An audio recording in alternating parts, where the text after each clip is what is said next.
సనాతన ధర్మం గురించి మనకు చాలామంది వీడియోలో చెప్తున్నారు.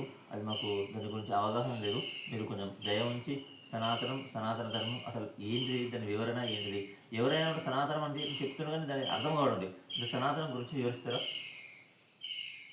సనాతన ధర్మము అంటే అది ఒకరు పెట్టింది కాదు, ఒకరు ఇచ్చింది కాదు. పూర్వము నుండి మనమున్నా లేకపోయినా పూర్వము నుంచి ఉండే ఋషులు మనకు అందించిన ఒక ధర్మము. అది ఆ ఋషులని కూడా ఆ భగవంతుడు వారికి చెప్పిన పనిని వాళ్ళు చేస్తున్నారు.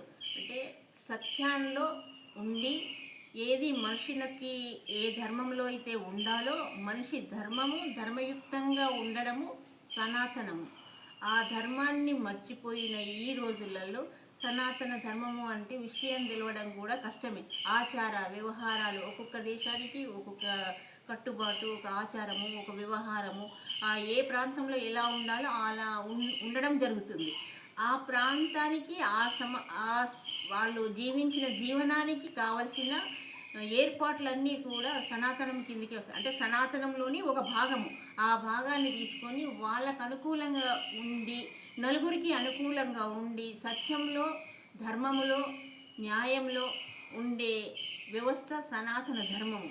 సత్య న్యాయ వ్యవస్థ ఇవన్నీ ఏది కూడా ఒక్కరికి ఇబ్బంది కలగకుండా, తాను ఇబ్బంది పడకుండా, ఎదుటి వాళ్ళ మంచిని కోరుకుంటూ తాను ఉన్నతంగా ఉండే స్థితిని సనాతన ధర్మము అని ఉంది. ఇది ఈరోజు నువ్వు చెప్పేది నేను చెప్పేది కాదు. పూర్వము నుండే మన లోపల అణువులో ఇమిడుకొని ఉన్న ఇది చాలా ప్రకాశవంతం, అంటే జ్ఞానమైనది. అజ్ఞానాన్ని తొలగి జ్ఞానంలో ఉండడమే సనాతన ధర్మం యొక్క ముఖ్య ఉద్దేశం. సనాతన ధర్మంలో ఒక్కొక్క భాగానికి ఒక్కొక్క విధంగా ఒక్కొక్కటి ఉంటుంది. వ్యవసాయం మనకి ముందు అంటే ఏది ఎక్కడ ఏమో అవసరం ఉందో దాన్ని గుర్తించి ఆ గుర్తింపుతోటి చేయడం జరిగింది. అందులో 4 విభాగాలుగా విభజించుకొని ఎవరికి ఏ అర్హత ఉంది, ఏ అర్హతలు ఎవరుంటే బాగుంటుంది అన్న ఉద్దేశంతో 4 వర్ణాలుగా మన వాళ్ళు ఏర్పాటు చేసుకున్నారు. అందులో ఒక భాగము అంటే క్షుద్రులు అంటే దక్షిణతో పని చేయగలిగే స్థితిలో ఎవరైతే ఉన్నారో వారిని క్షుద్రులు అన్నారు. క్షుద్రులు అంటే అంటరాని వారో తక్కువ వారో కాదు, వాళ్ళు నైపుణ్యంతో పనిని చేయగలిగే స్థితిలో ఉన్నవాళ్ళు శూద్రులు. తరువాత వైశ్యులు అంటే వ్యవహారం, ఆ వ్యవహారాన్ని నడిపియడము వైశ్య ధర్మము. అంటే ఇక్కడ రైతుల దగ్గర నుంచి పంటలు అవి తీసుకొని వేరే వాళ్ళకి మార్పడము, ఇటు మార్పడము, అంటే వాళ్ళ ఆర్థిక వ్యవస్థని కుంటుపడకుండా రైతులకి మరియు మిగతా వాళ్ళకి సమన్వయం పరుస్తూ ఒక గ్రామానికి సమన్వయం చేసుకుంటూ ధర్మనిరతితో ఉంటూ వ్యవహారం నడిపించే వాళ్ళు వైశ్యులు. తరువాత క్షత్రియులు అంటే ఈ ఇద్దరిని కాపాడడానికి క్షత్రియ ధర్మం అవసరం. ఆ క్షత్రియ ధర్మంలో క్షత్రియులు ఎలా ఉండాలంటే వీళ్ళిద్దరిని కాపాడుకుంటూ తర్వాత అది బ్రాహ్మణులు అంటే ఈ 4 వర్ణాలలో క్షత్రియులు ఈ అందరినీ కాపాడము, దేశ రక్షణ కోసము వాళ్ళు ఏమైనా చేయడానికి అవకాశం ఉంది. అందుకు ఆ దేశ రక్షణ వాళ్ళ బాధ్యత. రాజ్య రక్షణ, దేశ రక్షణ, గ్రామ రక్షణ, వాళ్ళకి కొన్ని నిధులు ఉండేది. ఏ విధంగా చేయాలి, ఏ విధంగా చేయకూడదు అనే ఉద్దేశంతో వాళ్ళని ఏర్పాటు చేసుకొని రక్షణ బాధ్యతను వాళ్ళకి అప్పగించి ధర్మబద్ధంగా, న్యాయబద్ధంగా, సత్యబద్ధంగా ఉండడానికి వాళ్ళకి మంచి శిక్షణ ఉన్న వారిని క్షత్రియులుగా ఏర్పాటు చేసుకొని నియమించుకోవడం జరిగింది. ఇంకోటి బ్రాహ్మణులు అంటే ఈ ముగ్గురికి జ్ఞానాన్ని ప్రసాదించే వాళ్ళే బ్రాహ్మణులు. అంటే ఒక సైనికుడు ఎలా ఉండాలి, అతనికి ఏమేమి అవసరము, అని అర్హత ఏమిటి, అర్హతతో క్షత్రియుని తయారు చేయడము, ఇది అంటే ఇది బ్రాహ్మణుల యొక్క పని.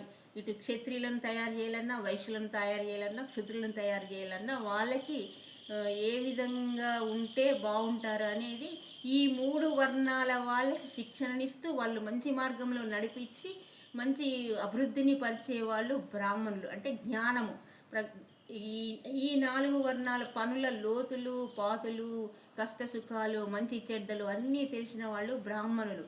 అందుకు పూర్వకాలంలో ఈ 4 వర్ణాలని వారిని ఏర్పాటు చేసి బ్రాహ్మణులకి గుడులు వ్యవహారం చేస్తూ వాళ్ళు ఇచ్చింది అంటే ఈ లోకహితము కోసము పూజారులుగా వండుకుంటూ ధర్మపాలనగా వండుకు కష్టం సుఖం వచ్చినప్పుడు వైద్యము అన్నీ అందియడానికి కోసం బ్రాహ్మణులకి చేయడము, ఏదైనా సమస్య వచ్చినప్పుడు సలహాలు వారి ద్వారా తీసుకొని నడిపి సలహాలు ఇస్తూ వాళ్ళని మంచి దారిలో నడిపించే వాళ్ళు బ్రాహ్మణులుగా ఉండేవాళ్ళు.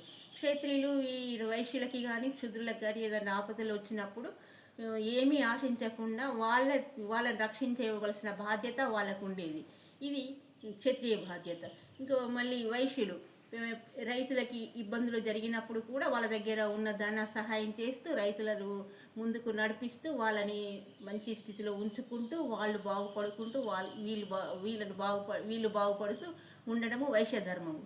ఈ క్షుద్రులు మంచి పంటలు పండిస్తూ వారికి కావలసినవి అన్ని ఈ ముగ్గురికి వాళ్ళు అందిస్తూ సమన్వయంగా ఒకరికి ఒకరు చేయుతంగా ఉండేది. అప్పుడు తక్కువ ఎక్కువ కులం అనేది లేకుండే, కులాలు లేవు, మతాలు లేవు, ధర్మం ఒక్కటి మాత్రమే ఉండేది. ఈ మానవ ధర్మంతో అందరూ ఐక్యమై ఉన్నప్పుడు మన భారతదేశం గొప్ప దేశంగా ఉండేది. అది సనాతన ధర్మం మనం నిర్మాణం చేసుకున్న వ్యవహారం. ఈ వ్యవహారాన్ని ఆఖరికి వస్తూ రాను రాను రాను కొన్ని రోజులు ముస్లింలు, కొన్ని రోజులు క్రైస్తవులు, కొన్ని రోజులు వాళ్ళు వీళ్ళు వస్తూ మన దేశాన్ని ఆఖరికి వస్తే మనల్ని మనమే కొట్టుకొని సచ్చేలాగా చేసి ఇప్పుడు క్షుద్రులలో మళ్ళీ వర్ణ భేదాలు చేస్తూ ఈ కులం ఆ కులం అంటూ యూత్ను నాశనం చేస్తూ బస్టు పట్టించి స్వతంత్రం వచ్చినా కూడా స్వతంత్రం లేని స్థితిలో ఏమి మంచిదో ఏది చెడ్డదో తెలియలేని స్థితిలోకి ఇప్పుడు యువత జారిపోయింది. కనుక మళ్ళీ కొద్దిమంది మేధావులు ఆలోచించి మన సనాతన ధర్మాన్ని నిలబెట్టాలని సనాతనదాన్ని కొంచెం ముందుకు తీసుకురావడానికి ఏర్పాటు చేస్తూ ఒక్కొక్కరుగా తోసినట్టుగా చెప్పుతూ వారి పనిలో వారు ఉండి మన దేశాన్ని కాపాడాలన్న అభివృద్ధితోటే దీనిని చేస్తున్నారు. సనాతన ధర్మం యొక్క కుంటుపడకుండా మళ్ళీ కాపాడుకోవాలన్న ఉద్దేశంతో కొంతమంది మహానుభావులు ముందుకు వస్తున్నారు. ఇది సనాతన ధర్మం యొక్క క్లుప్తమైన విషయాలు.